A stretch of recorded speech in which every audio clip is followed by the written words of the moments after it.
ဖေမျောနေတဲ့ကြောင်းပိတ်ရက်ဒါနေ့လေတော့ idea ရရတယ်ကောက်ရေးလိုက်တယ်ငယ်တော့အဖေကကြောင်းမသွားခြင်းဘူးဆိုရင်ရိုက်တယ်ဒါတော့လူတိုင်းမှာခင်ဗျားတို့ကလည်းရှိပါဒါပေမဲ့ကျွန်တော်အဖေကအဲ့လိုရိုက်တာတော့မရိုက်ဘူးဒါပေမဲ့ရိုက်တယ်ပေါ့အဲ့တော့အဲ့ဒါကိုသတိရရင်လည်းအဖေကိုလည်းသတိရလို့ရေးထားတာဗျာကောင်းစဉ်ကအဖေမျောနေတဲ့ကြောင်းပိတ်ရက်ကြောင်းမသွားခြင်းရင်ဒုံးနဲ့ရိုက်တဲ့အဖေကဒီကောင်ကြောင်းပိတ်ရက်ကိုမျောတဲ့အတန်းเจ้าမှာမပြောပေမဲ့ဘုန်းကြီးเจ้าမှာတော့ကြုတ်ပြောနေပါပြီဖေ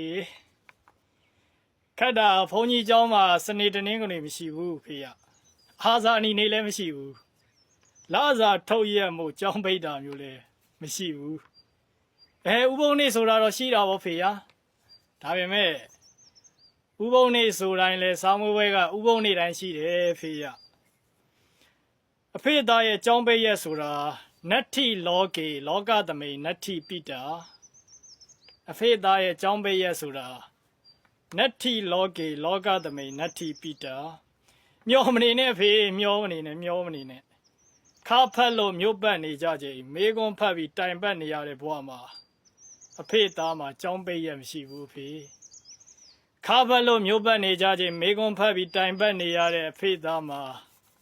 ကြောင်းပိတ်ရက်မရှိဘူးဖေဖေးသားချဘိုး